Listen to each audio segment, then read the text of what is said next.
Bueno, buenas tardes. Hoy voy a presentarles el tema de medicina preventiva en el adulto. Este es un tema que también trabajé con el doctor, mi compañero, el doctor Jorge Vargas. Y bueno, voy a empezar, sobre todo haciendo hincapié en este diapositivo en cuanto a la importancia.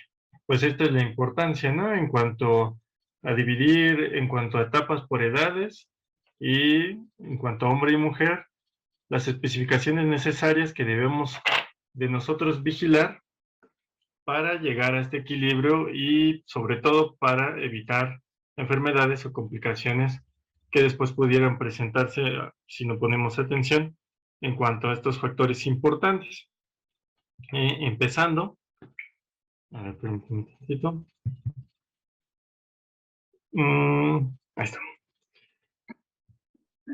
Vamos a empezar con algo muy importante. Les recuerdo que esto va a ser tanto en hombres y mujeres en un grupo de 20 a 59 años de edad. Y uno de los temas importantes aquí es el cáncer cervicouterino y Papa Nicolau. ¿Por qué? Aquí debemos de realizar la citología cervical. ¿Qué es la citología cervical? Pues el Papa Nicolau técnicamente. Esto es a partir de los 25 años de edad.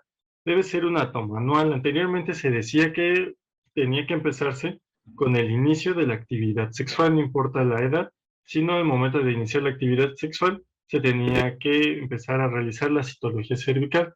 Actualmente se recomienda que sea a partir de los 25 años de edad, siempre y cuando hayan tenido relaciones sexuales las mujeres. Esto debe de ser de manera anual. Generalmente para nosotros aquí en México tenemos dos maneras de hacer este tamizaje. A partir de los 25 y de 25 a 34 vamos a usar la citología cervical, que es el Papa Nicolau, y es una toma anual. Si tenemos dos resultados negativos o normales consecutivos en cuanto a años, se puede diferir la toma del siguiente Papa Nicolau cada 3. Y si tenemos el otro método de tamizaje, que es detección del virus del papiloma humano mediante un estudio llamado PCR, igual que es la misma prueba con la que se detecta el COVID.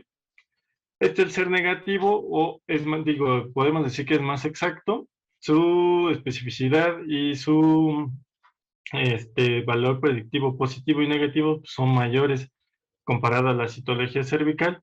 Y si sale negativo, quiere decir que podemos realizar la siguiente prueba en 5 años. Todo depende de la técnica. Hay muchas más otras técnicas, pero estas son las más conocidas.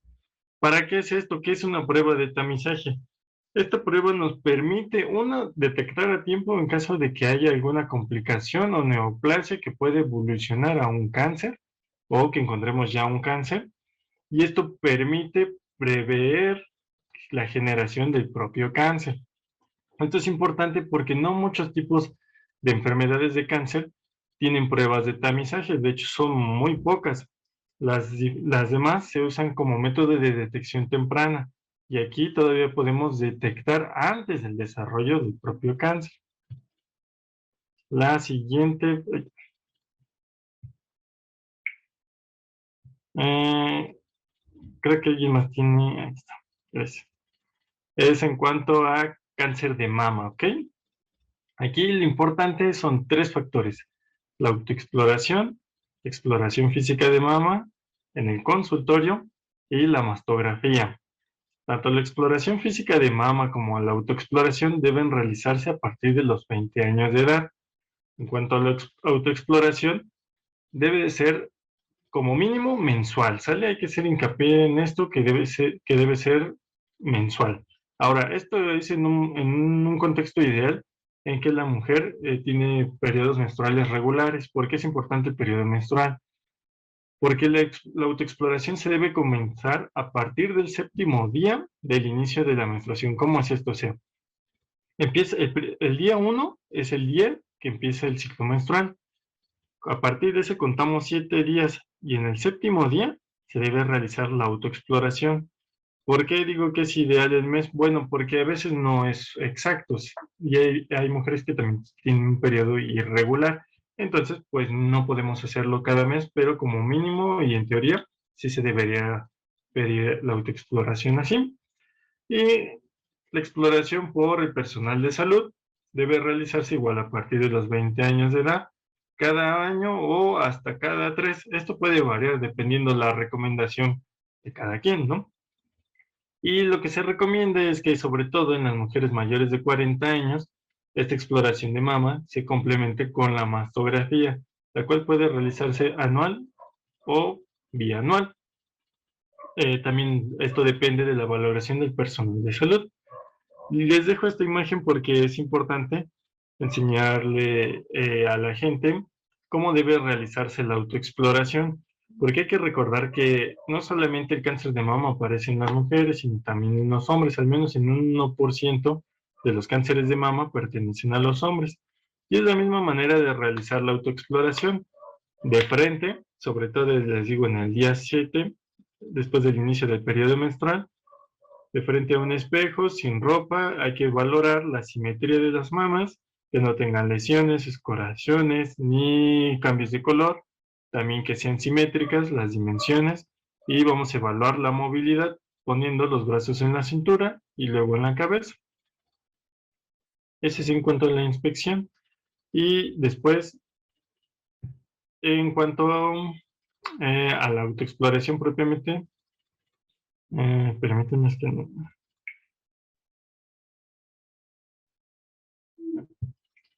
me deja cambiar de diapositiva. Ah, es que yo la tengo, déjate lo quito. Así, Para que compartas. gracias.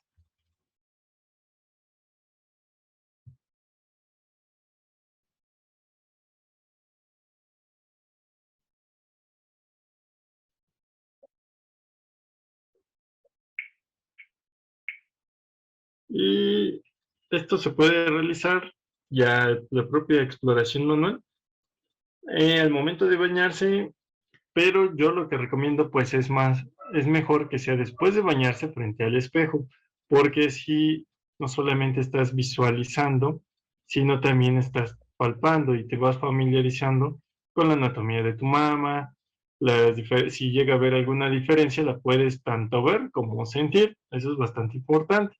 Entonces vamos a empezar con estos movimientos que pueden ser de caracol, empezando desde el ángulo que se forma entre la axila y el pectoral, haciendo la forma del caracol como en la primera imagen de izquierda a derecha. Después vamos a hacer de derecha a izquierda y de izquierda a derecha, de arriba hacia abajo. Y ya por último, de arriba hacia abajo, recorriendo de izquierda a derecha también. Esto nos permite identificar todos los planos de la mama. Y por último, sobre una mesa, recargamos uno de los brazos y con el otro vamos a buscar ganglios. Generalmente a veces cuando uno palpa la axila se sienten bolitas, pero estas bolitas son milimétricas, esas son bolitas de grasa, esa no es lo que buscamos. Buscamos bolitas un poquito más grandes, de centímetros, de 1 o 2 centímetros, que puedan estar duras, fijas, que no sean dolorosas y que se pueden acompañar de otras de las mismas dimensiones, que sean irregulares, eso es lo que buscamos. Eso es anormal, en caso de detectarlo, hay que acudir a valoración médica. A los hombres, ¿cuál es lo importante? Bueno, las enfermedades prostáticas, ya que a partir de los 40 años puede presentarse algún padecimiento de la propia próstata, ya sea benigno, como la hiperplasia prostática benigna, que se manifestaría con síntomas urinarios, o maligna, que es el cáncer de próstata. En cuanto a los estudios que tenemos nosotros, pues el más sencillo y más económico es el antígeno prostático. Este se recomienda realizar a partir de los 50 años sí, a partir de los 50 años de edad en la población masculina en general y a partir de los 40 años en caso de tener algún familiar de primer grado, ya sea hermano o padre, con antecedente de cáncer de próstata. Lo importante aquí es que hay unos test que son unas pruebas rápidas que te dan el resultado en 15 minutos. Sí son las pruebas negativas, pues no requiere mayor seguimiento, a menos que tengamos la edad de 55 años, que es donde ya se debe complementar con un tacto rectal. Puede ser molesto, Pero bueno, es un dicho muy famoso en los hospitales, ¿no? El que no mete el dedo, mete la pata. Entonces, pues también es importante hacer vigilancia en esto. En cuanto a los métodos de planificación familiar, ¿cuál es la principal importancia de esto? Bueno, evitar embarazos no planeados. Básicamente ese es su único objetivo, ¿no? Hay algunos objetivos secundarios, como en cuanto a las píldoras como pueden regularizar ciclos, como el condón masculino y el femenino, disminuye el riesgo de enfermedades de transmisión sexual, no al 100%, pero hay una disminución de este riesgo, pero su principal eh, importancia de esto es evitar embarazos no deseados. Tenemos varios métodos, tanto los de barrera, que son los condones, como hormonales, que tenemos inyecciones, tenemos el dispositivo, tenemos las píldoras, tenemos otros que son muy poco efectivos, como son los métodos de calendario o la eyaculación afuera del introito vaginal, y tenemos otros métodos que son definitivos, como las propias cirugías.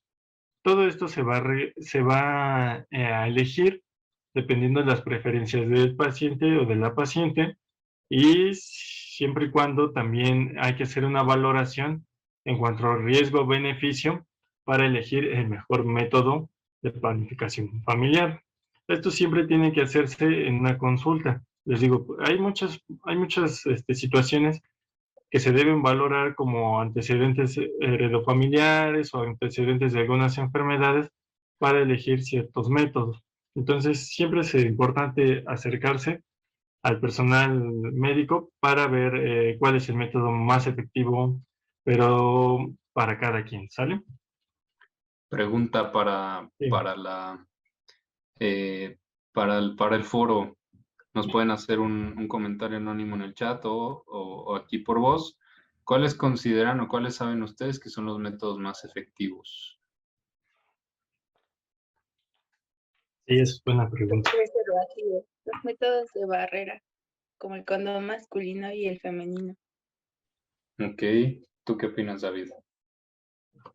¿Cuál es el mejor método? ¿Los mejores 2 o 3? Para mí el preservativo físico, ¿no? O sea, el condón. Ujú. O la, yo creo que la pastilla para mujeres. Muy bien, Andrea dice abstinencia. ¿No? Del día siguiente. Esa era la mejor opción.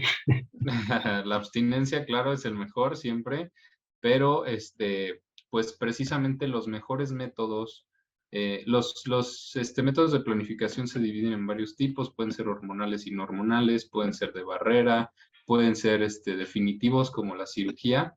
Entonces, la cirugía es, pues, por su misma catalogación como definitivo, pues es prácticamente el mejor. Pero si nosotros sacamos a la cirugía de esta catalogación, se dice que el implante subdérmico es el mejor método de planificación familiar, el que se coloca en el brazo, es como un tubito que está colocado en la parte interna del brazo y pues se puede quedar colocado hasta 3 años y tiene una efectividad de más del 99%.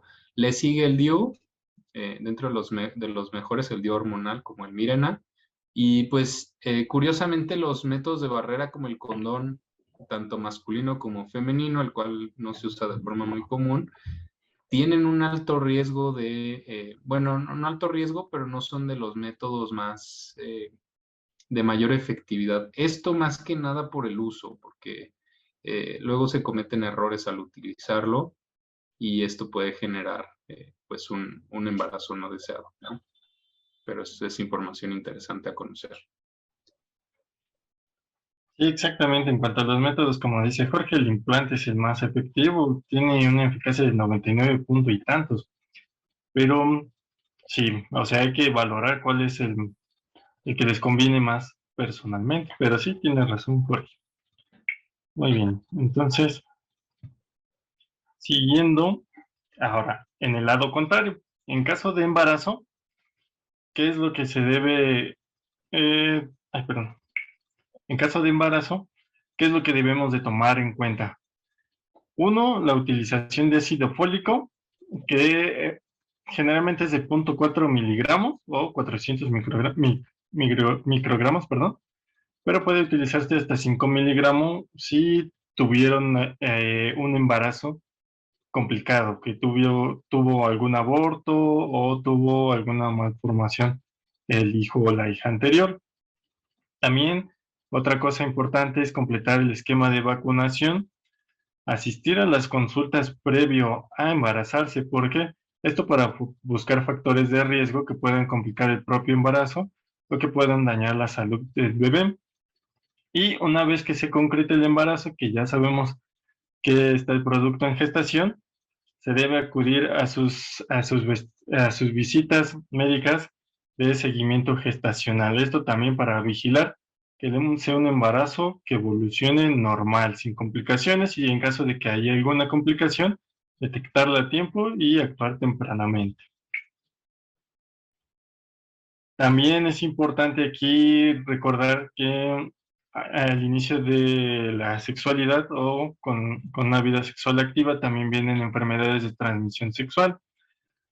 La única manera, bueno, un método anticonceptivo que ya le había comentado que nos puede ayudar a disminuir el riesgo de una enfermedad de transmisión sexual es la utilización del condón. Esto disminuye el riesgo, no quiere decir que lo previene al 100%.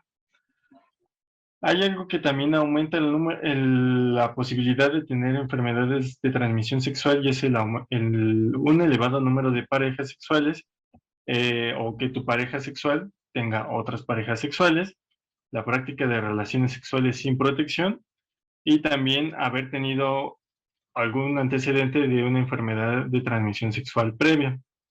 Esto es importante identificarlo, ya que se pueden presentar desde vesículas, como también verrugas, también ardor o molestias al orinar, flujo, y también hay que recordar que como hay enfermedades de transmisión sexual que son curables, sobre todo las que son por bacterias, hay otras que no, como las que son por virus, incluyen la más importante es el virus de la inmunodeficiencia humana, que puede llegar a generar un padecimiento que se llama SIDA. Esto no quiere decir que con el tema del VIH es todo un tema muy amplio, pero no es una sentencia de muerte. Esto es importante hacerlo saber, ya que muchas personas creen que tener VIH es ya me voy a morir y actualmente tienen una larga vida las personas que toman su tratamiento adecuado para el virus de inmunodeficiencia humana.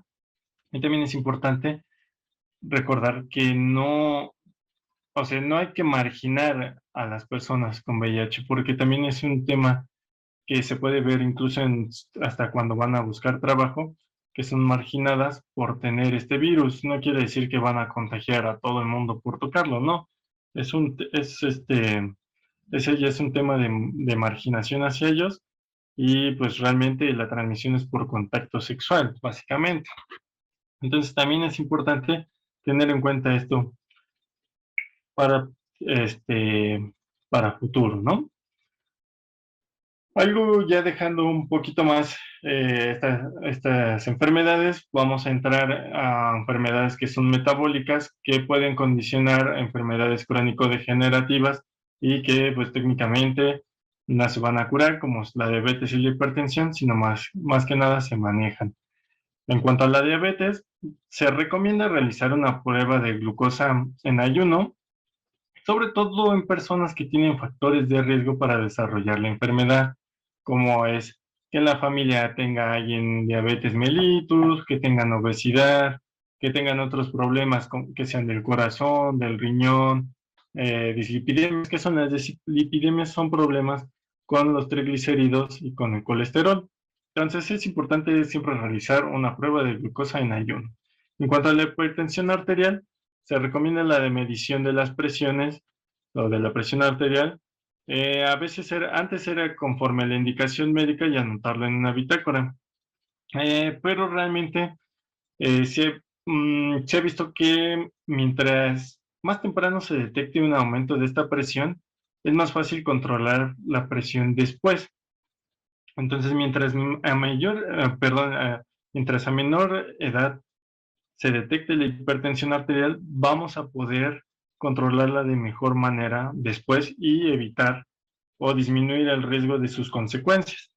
Y en cuanto a las dislipidemias, que era lo que les comentaba, que eran problemas con los triglicéridos o con el colesterol, se recomienda la medida o la medición de ellos cada 5 años a partir de los 20 años. ¿Y esto por qué? Porque muchas veces, aunque pensamos que a los 20 años o que este es un problema de gente ya de viejitos o de gente pues de más edad, pues no, o sea, a veces a partir de los 20 años se puede detectar este aumento y es porque a veces es un tema familiar la mayoría de las veces es por un tema de nutrición, pero hay enfermedades familiares que pueden condicionar un aumento en esto y pueden causar infartos, que esa es la complicación más importante.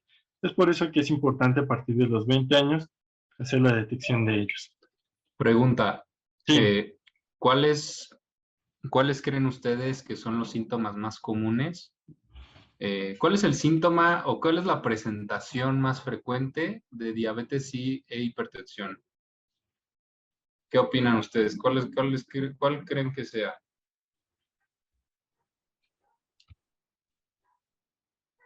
Pues yo siento que sería un síntoma como que produce mucha sed, ¿no?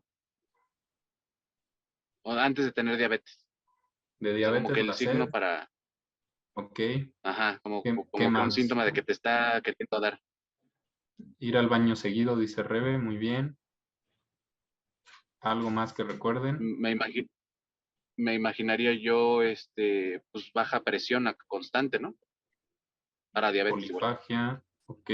Baja presión, bueno, no muy frecuentemente, pero por ejemplo, dice Andrea, polifagia, comer mucho, tienen mucha hambre. Puede haber datos de obesidad, ok. ¿Algo más? Bueno, pues realmente esto es muy interesante y es una pregunta que yo siempre le hago a los pacientes y a las pacientes, que pues son enfermedades comúnmente silenciosas.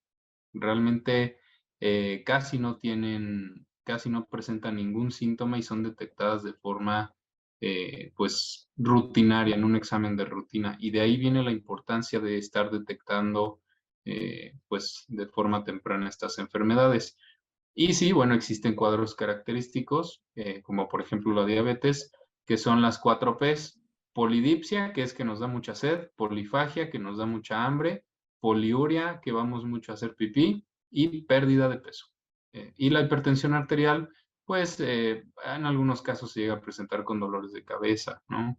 Dolores de cabeza principalmente. Entonces, o mareos también. Muchos mareos llegan los pacientes que tienen ya presiones elevadas. O ya alguna complicación, ¿no? Ya cuando son pacientes mayores. Pero, bueno, eso es algo interesante a mencionar. Acúfenos y fosfenos también, dice Manuel, sí. Datos de vasoespasmo. Adelante, Kevin. Muy bien, gracias.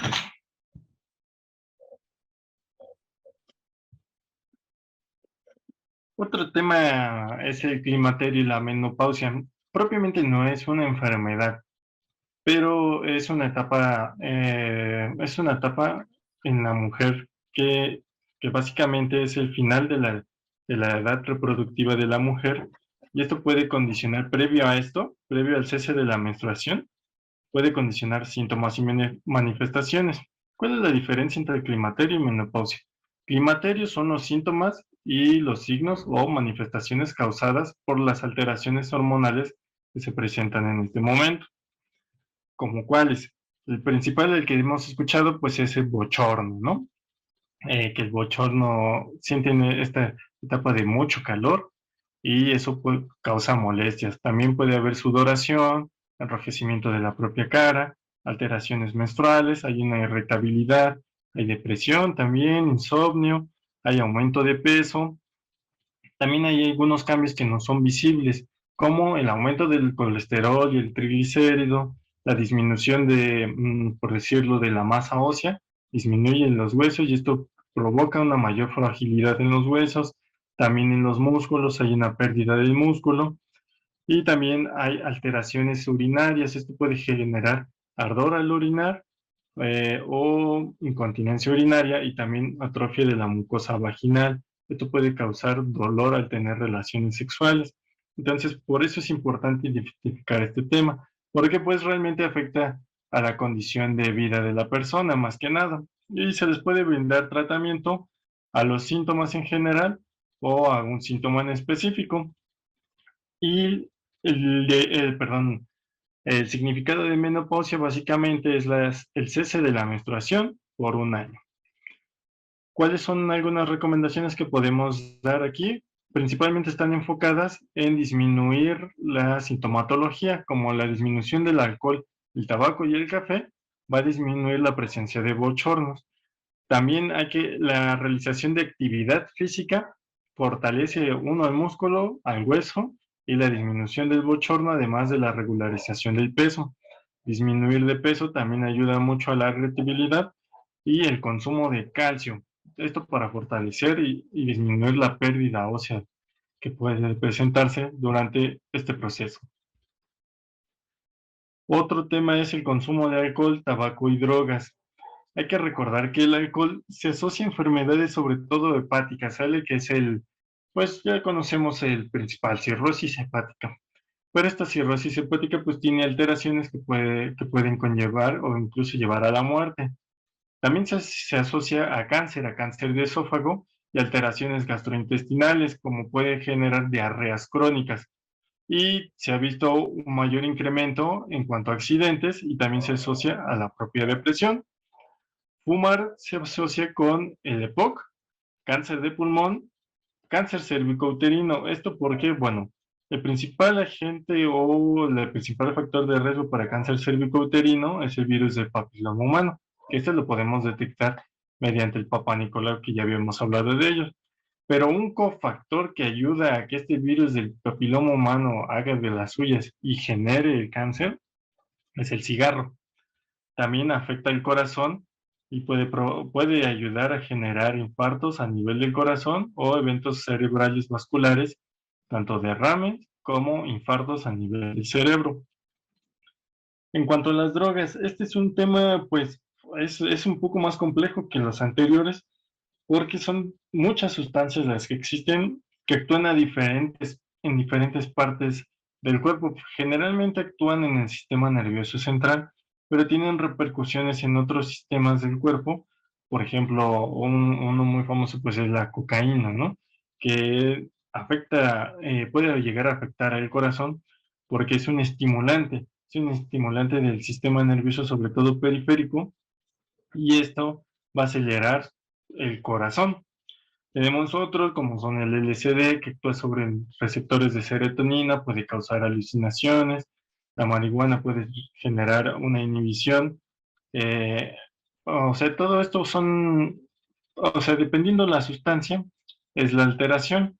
Lo más importante en cuanto a este tema es que hay que recordar que el abuso de estas sustancias va a conllevar tanto a daños físicos, emocionales y psicológicos, pero también afecta al entorno social en que la persona se desarrolla.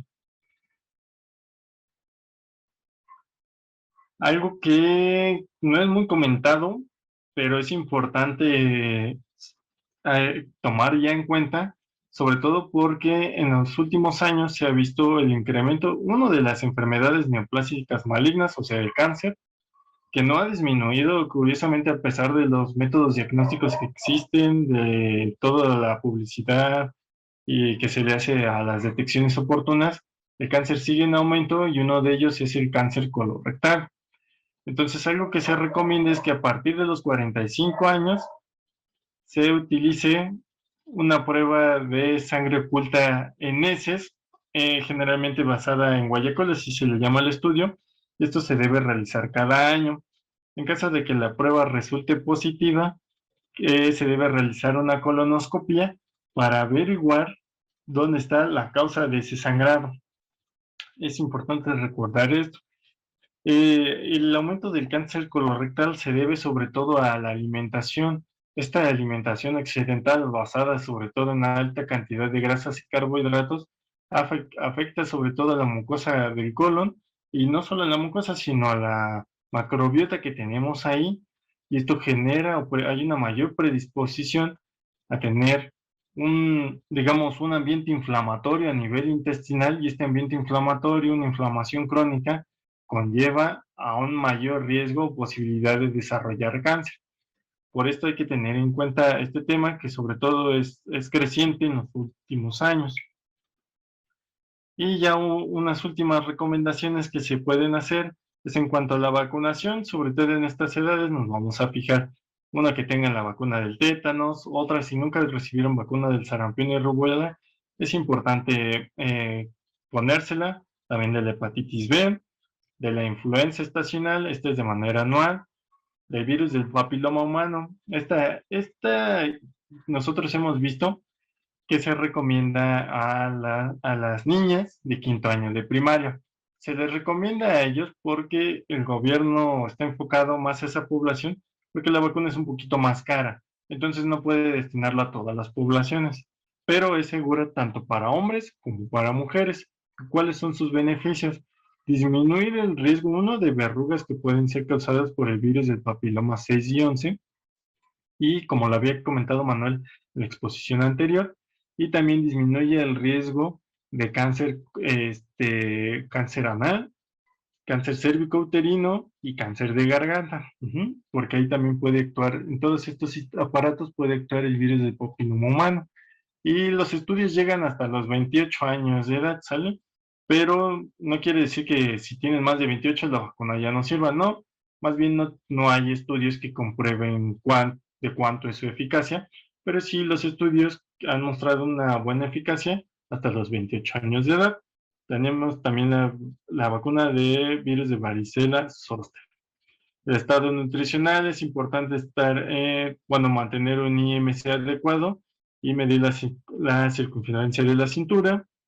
La recomendación de actividad física es por lo menos 150 minutos a la semana de actividad física, dividiéndolo en 30 minutos al día, 5 días. Salud bucal, revisión por estomatólogo u odontólogo cada 6 meses. Recordar el adecuado cepillado de dientes 3 veces al día. Uso de hilo dental. Y hay que buscar o identificar datos de violencia de la familia, pues estos pueden tanto de la familia o como de pareja, ¿sale? Tanto físicos, psicológicos. Hay 6 tipos de violencia que debemos de identificar, y lo más importante de esto es brindar un acompañamiento a la persona que los está manifestando o que los tiene o que tiene estos problemas, y no dejar sola a esa persona, ¿sale? Porque muchas veces por querernos evitar problemas no actuamos de la manera debida, pero realmente nosotros no tenemos que hacer nada más que brindar nuestro apoyo, y en el caso de personal de la salud como somos nosotros, hay ciertas medidas que debemos de tomar, como avisar al Ministerio Público, pero si quieren, esto lo podemos tocar en otro tema porque también es un tema bastante extenso y que es importante retomarlo más adelante. Pero estas son principalmente todas las cosas que debemos de tener en cuenta para este grupo de edad de 20 a 59 años, tanto hombres como mujeres. Esta es la bibliografía en la que me basé, y bueno, eso sería todo. Muchas gracias.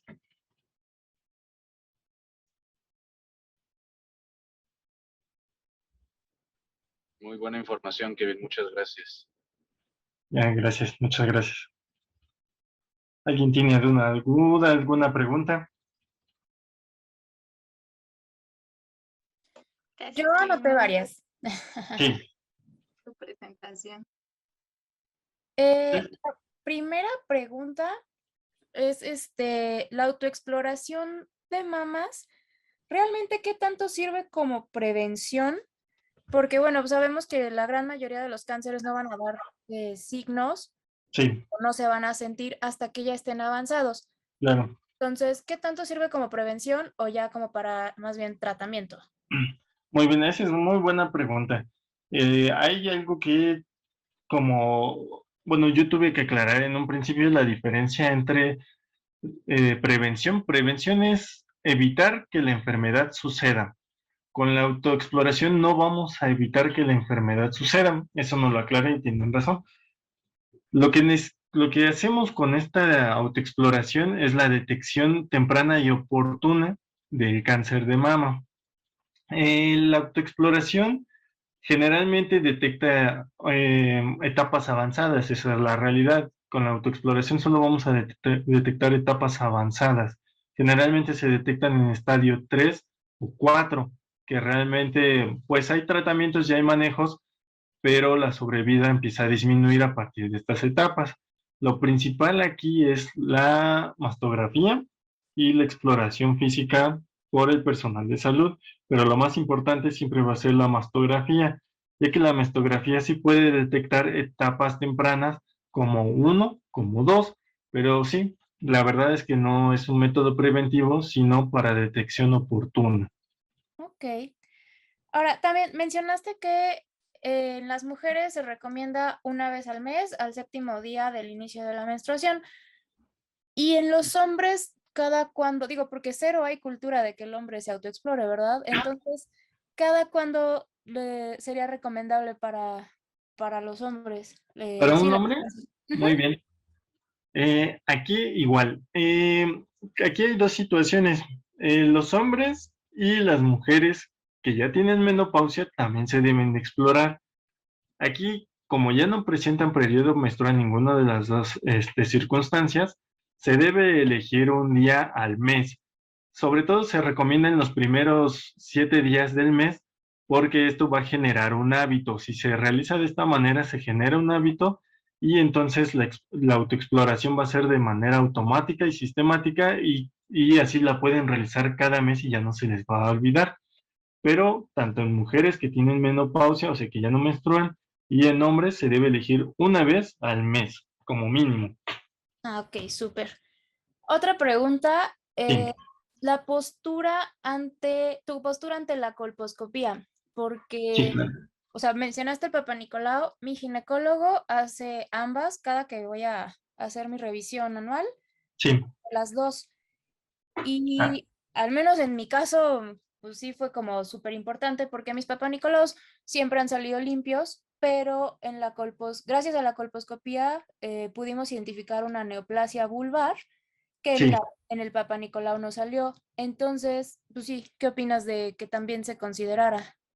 Fíjate, aquí hay un tema importante. Bueno, en tu pregunta hay dos temas que me gustaría hablar. Uno es que, ¿por qué no se hace la colposcopía? Es que la verdad es que la colposcopía es más cara. Entonces, toda esta información yo la saco de guías que nosotros tenemos aquí en México. Para nosotros, a nivel salud público, es más fácil y más barato realizar la citología cervical o el Papa Nicolau Ajá, que la colposcopía, pero idealmente se debe realizar las dos. ya, ¿Por qué? Porque así tienes una mayor visualización, porque con la colposcopía técnicamente tú ves bueno, no a nivel microscópico, pero tienes una mejor visión tanto del cervix. La claro. otra, a nivel vulvar, siempre, o al menos yo lo que hacía cuando tomaba Papa Nicolau es realizar la exploración física tanto de labios mayores, labios menores, periné, el introito vaginal, los sacos vaginales, porque puedes encontrar tanto infecciones como alguna neoplasia. Y esto no se realiza frecuentemente, esto ya es más tema del explorador, pero sí, o de la persona que está realizando el estudio. Pero siempre es importante revisar porque, como en este caso, podemos hacer diagnóstico de otras enfermedades que no van a aparecer ni en la colposcopía ni en la citología cervical. Pero esto ya es más tema de quien lo realiza. Pero sí es mucho mejor realizar colposcopía y citología que solo citología.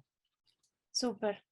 Y finalmente, hablábamos, digo, esto ya no es como tanto de prevención, pero mencionabas o sea, pues sí sabemos que las personas que viven con VIH pueden tener una calidad de vida y una expectativa de vida, pues prácticamente normal, Sí, pero realmente, ¿qué tan accesibles son los tratamientos antirretrovirales? es también muy buena. Fíjate que realmente son caros. La verdad es que es caro el medicamento antirretroviral. No es difícil conseguirlo, porque hay muchos esquemas, hay bastantes esquemas, pero nosotros aquí en la Ciudad de México tenemos una ventaja que es una clínica, que es la clínica especializada en VIH, que es la clínica Condesa. De hecho, está enfrente de la embajada rusa, Ok. y esa clínica te puede brindar el medicamento gratis, o sea, no necesitas pagar nada. Ahí puedes realizar tu seguimiento, y lo importante es que las personas que tienen VIH, aparte de estas medidas preventivas o detecciones tempranas que les mostré, se hacen otras de otras enfermedades que pueden presentar ellos, sobre todo enfermedades oportunistas, y ellos también tienen esos exámenes. Es, no, ha habido pues una escasez de medicamento a nivel salud público, Ujú. pero en esa clínica, en la clínica Condesa, realmente me han platicado buenas cosas, y siempre o casi siempre tienen el medicamento antirretroviral. Súper, excelente. Muy bien, esas eran todas mis preguntas. Muy bien, muchas gracias. ¿Alguien más tiene alguna otra pregunta? Sí. Aquí Rebe tiene una. Sí, agregaría para protección el uso así, el método de barrera. El sexo oral también es importante. ¿Por qué? Porque se pueden contagiar enfermedades de transmisión sexual mediante el sexo oral. Y pues, de hecho, el virus del papiloma humano también puede llegar a áreas de la garganta y provocar cáncer. Entonces, pues es importante el método de barrera y también la vacuna. ¿Alguna otra pregunta o duda que tengan? Sí, me acaba de salir una. Sí, Para las mujeres tenemos el Papa Nicolau, pero ¿y para los hombres cómo sería un método de detección de VPH? muy bien. Hay un método especial. Es como con un cepillito. Básicamente es muy parecido, solo que en el hombre se hace en la uretra masculina, meten un cepillito, rotan, se toma la muestra y se manda a analizar. Y ahí se detecta si hay virus del papiloma humano o no. Algo que, bueno, en el menor de los casos, el virus del papiloma humano también puede provocar cáncer de pene. Entonces también hay laboratorios que sí tienen detección del virus del papiloma humano en hombres.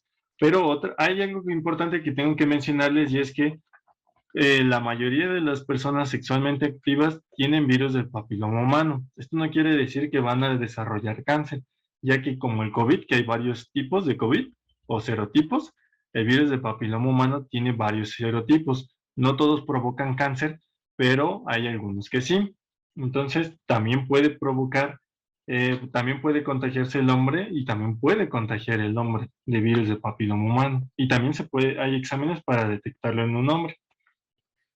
Sin embargo, no está como tan extendida la cultura de que los hombres se realicen el examen. Sí, exactamente. No, generalmente, bueno, la verdad no sabría por qué, pero hay algunos comentarios que he escuchado, sobre todo, bueno, en los hospitales, que no se hace tanta difusión porque el riesgo de cáncer en el hombre a consecuencia de virus de papiloma humano es tan bajo que no requiere como tanta hacer esta difusión, ¿no? Y solo se maneja como en el sector privado, pero realmente pues es bastante importante, y sobre todo si tienen a su pareja o conocidos o familiares, Sí, pues exacto. hacer esta difusión entre nosotros, porque pues nos podemos contagiar o podemos contagiar, o pues también para prevenir pues cáncer, ¿no? Que es lo principal. Bien, gracias. Yo Bien, sí tengo otra duda sobre eso. sí, sí, claro. Por ejemplo, a mí mi ginecóloga igual me había explicado que como no es tan común que presenten cáncer por Sí, VPH en hombres, igual no es tan común que se extienda la información, pero sí, tampoco me dijo exactamente el nombre del estudio, por ejemplo. Y la otra es que me dijo que los hombres también pueden ir al ginecólogo a realizarse ese estudio, aunque pues se supone, o la idea general que tenemos es que los hombres van al urólogo y las mujeres al ginecólogo, ¿no? sí. Entonces, ¿qué tan cierto es que sí puedes ir igual como hombre a un ginecólogo a pedir este estudio? ¿Y cómo lo pedirías? Muy bien. Generalmente, este estudio no solamente se puede pedir con ginecólogo, también se puede pedir en, ¿cómo se llama? En los laboratorios como Laboratorio Jenner, creo que también lo tenía el Chopo, me parece. Es una prueba de PCR. Esta prueba de PCR es como la prueba de PCR de COVID, solo que en lugar de detectar COVID, pues va a detectar virus del papiloma humano. Entonces lo podemos pedir como detección de virus de papiloma humano masculino o PCR. La toma es básicamente como la citología cervical, solo que en lugar de la muestra se toma pues en la uretra masculina y se manda a analizar. Ahí nada más nos va a decir si es positivo el resultado o negativo, nada más. Si lo tiene el ginecólogo, pues qué mejor, pero generalmente lo tienen los laboratorios como el CHOP y se pide detección de virus de papiloma humano por PCR masculino. Sí, Gracias. sí me di a entender, sí, ¿verdad? Gracias. Igual como dice Andy, la androscopía. Ajá, también. Y pues sí, les digo, es importante también realizarla. Algo que, bueno, pues que también había leído y que también es importante comentar, es que a veces, bueno, no a veces, sino que la prueba de exámenes o test de detección de enfermedades de transmisión sexual es importante realizarla en las parejas. A recordar que esto se tiene que hacer en ambas personas, ¿sale? Porque, pues, al ser pareja, pueden compartir esta enfermedad. Entonces, si una persona se lo realiza, lo ideal es que la otra persona también se lo realice. Muy bien. ¿Alguien tiene alguna otra duda, alguna pregunta?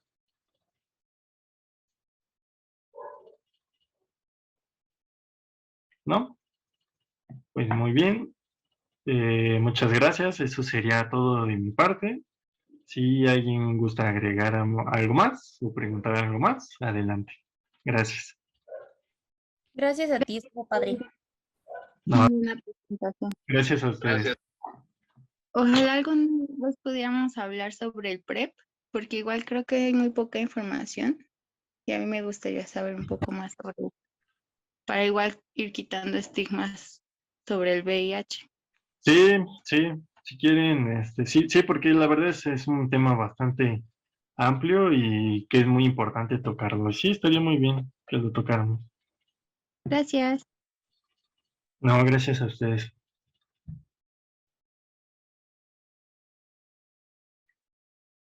Pues bueno, creo que eso sería todo. Muchas gracias. Jorge, ¿quieres decir algo más? Se murió su Zoom. Ok.